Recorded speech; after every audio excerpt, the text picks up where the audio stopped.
Olá, alunos! Ainda falando sobre o nosso menu iniciar do Windows XP e sua estrutura, agora nós vamos falar sobre um item chamado Fazer Logoff, que tu encontra ali embaixo no nosso menu iniciar.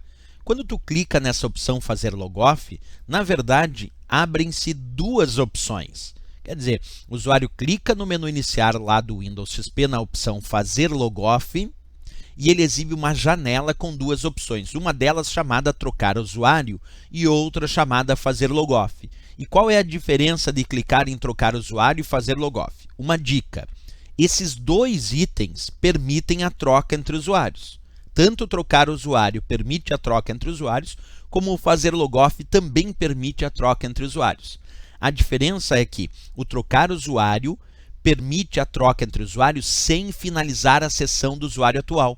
Quer dizer, se eu sou o Rodrigo e estou utilizando o sistema com esse nome de usuário Rodrigo, quando eu clicar em trocar usuário, ele não finaliza a minha sessão, quer dizer, ele não fecha os meus programas, não fecha as minhas janelas, não fecha os meus arquivos, mas permite que um outro usuário faça o seu logon e inicie as suas tarefas.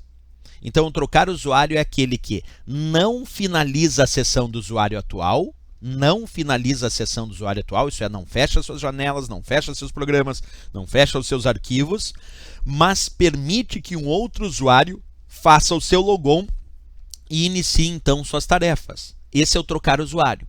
Agora, se eu clicar na opção Fazer Logoff, essa opção Fazer Logoff é aquela que sim, finaliza a sessão do usuário atual, fecha os seus programas, fecha suas janelas, fecha os seus arquivos, mas também permite que um outro usuário faça o seu logon.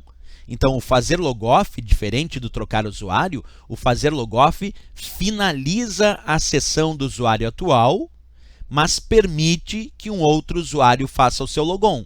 Já o trocar usuário não finaliza a sessão do usuário atual, mas também permite que um outro usuário faça o seu logon. Essa é a diferença desses dois itens que nós temos ali no painel, que nós temos através do menu iniciar. Quando tu clica em Fazer Logoff, aparecem essas duas opções importantes aí no Windows XP. Certo, pessoal? Ali na próxima aula nós continuamos ainda falando sobre o nosso menu iniciar do Windows XP. Até a próxima aula. Bons estudos!